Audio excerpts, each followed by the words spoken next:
darkness, silence. Then, the faint crackle of fire. Imagine a world where empires collapse not with a single explosion, but with a whisper. Where marble cities crumble beneath the weight of time, and an entire civilization forgets who it once was. Europe, as we know it today, was not born in peace. It was forged in chaos, in hunger, in blood. The story of its birth begins not with kings or crowns, but with wandering souls.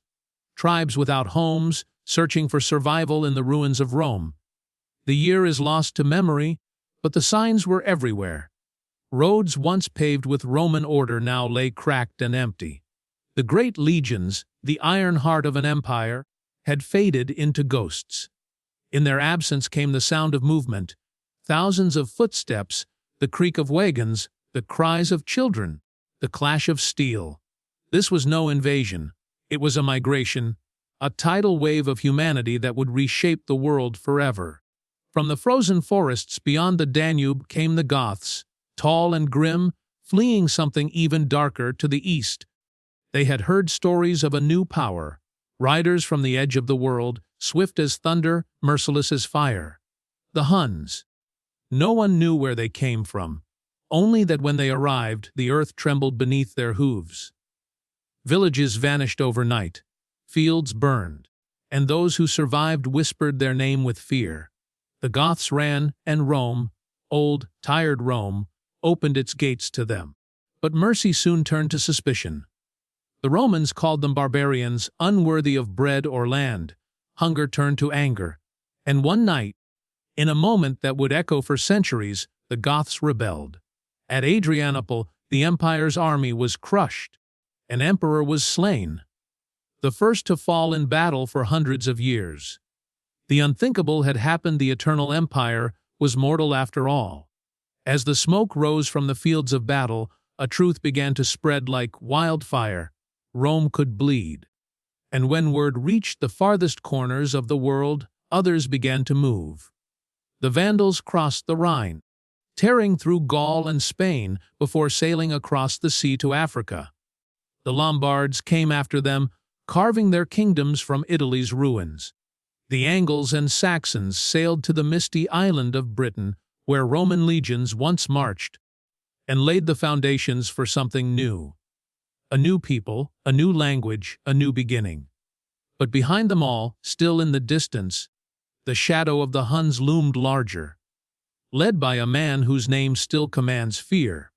But to his enemies, he was the scourge of God. To his followers, he was destiny made flesh. His horsemen moved like a storm, burning, plundering, leaving only ashes behind. Cities that had stood for centuries fell silent in his wake. Yet even he could not conquer everything. For when Attila's armies met the combined forces of Romans and Visigoths at the Catalonian plains, the sky turned black with arrows.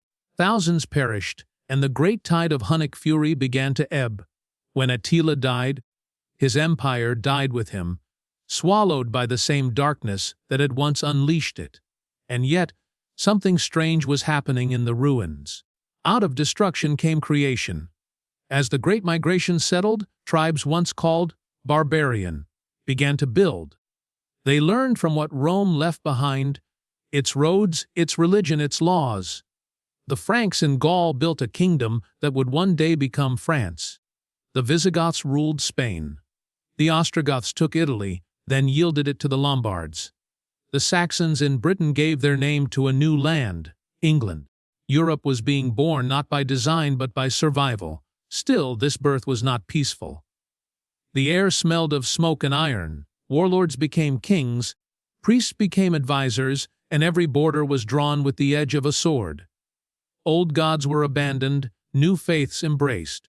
Christianity spread through forests and valleys, offering order where chaos reigned. A Roman bishop, now called the Pope, began to whisper in the ears of kings. The empire was gone, but its spirit, its dream of unity, lingered like a ghost that refused to fade. In the north, the cold winds carried whispers of new peoples. The Norse, the Danes, the future Vikings, still waiting their turn to enter the story. In the east, the remnants of Rome survived in Constantinople, a shining marble city watching the Western world fall into shadow. But even there, time was ticking. For centuries, Europe would be shaped by the memory of what it lost and the hunger for what it could become. Imagine standing on a hill in the 5th century, the ruins of a Roman villa at your feet, and in the distance, the flicker of campfires belonging to a new people. You would not see nations, only survivors. You would hear languages mixing, traditions blending, bloodlines merging. From that chaos would rise identities we still know today. The Franks, the Germans, the Italians, the Spanish, all children of the same collapse. The migration period was not a single event. It was a transformation, slow, brutal, inevitable. Empires die, but cultures evolve. The Romans thought they were witnessing the end of the world. In truth, they were witnessing its rebirth. For every city that fell, a new village rose. For every god forgotten, a new faith was found.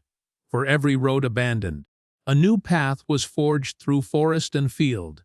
The fall of Rome was not the end of civilization. It was its renewal. Yet even as Europe began to find its form, the past refused to vanish completely. Roman ruins still dotted the land, silent, majestic reminders of what once was. The new kings built their palaces from the same stones that had once built aqueducts and temples. The old empire became legend, and in time, that legend became inspiration.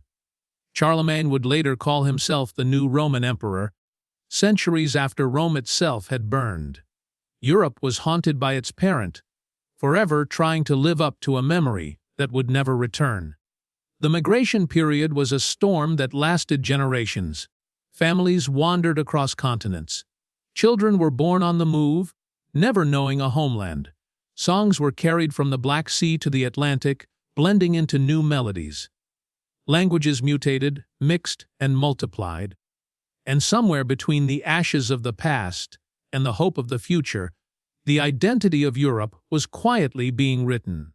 The line between conqueror and refugee blurred.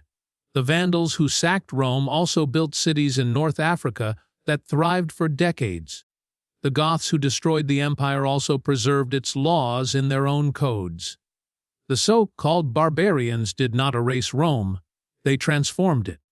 They took what was broken and rebuilt it in their image. And perhaps that is what history always does. It takes endings and disguises them as beginnings. Today, when we walk the streets of Paris, Rome, or Berlin, we are walking on the graves and dreams of those wanderers. Their footsteps carved the shape of our world. Every border, every flag, every tongue, all trace their roots back to that age of movement, when survival meant migration and identity meant change. Europe did not rise from glory, it rose from struggle. And perhaps that is the greatest truth hidden in the story of the migration period. That civilization is never truly lost. It shifts, adapts, and finds new life in unexpected places. The fall of one empire gave birth to a continent. The chaos of one age became the foundation of another. The children of refugees became kings.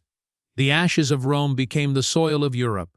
The wind that once carried the cries of war now carries church bells, market voices, the hum of cities built atop forgotten graves. Yet if you listen closely, beneath all that noise, you might still hear the faint echo of those ancient travelers.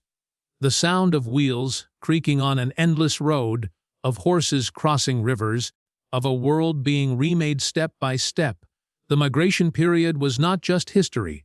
It was a crucible, one that melted cultures, burned identities, and forged the steel of a new civilization. It reminds us that change is never gentle, but it is always necessary. For in the fire of collapse, humanity rediscovers its will to endure. And so, from the ashes of empires, from the wanderings of lost tribes, from the hunger and hope of generations forgotten, Europe was born. A continent shaped not by borders but by journeys. Not by power, but by persistence. Not by peace, but by survival. If you've walked with me through this storm of history, then you've witnessed more than the fall of Rome. You've seen the birth of everything that came after. And if you believe there are more hidden stories buried in the shadows of time, stories of how destruction became destiny, then stay with us. Like this video if it made you see history differently. Comment your thoughts below. What do you think was lost when Rome fell? And what was gained when Europe rose? And don't forget to subscribe because the mysteries of the past are far from over. The next story waits, just beyond the horizon, where the next empire begins to crumble and history once again prepares to be reborn.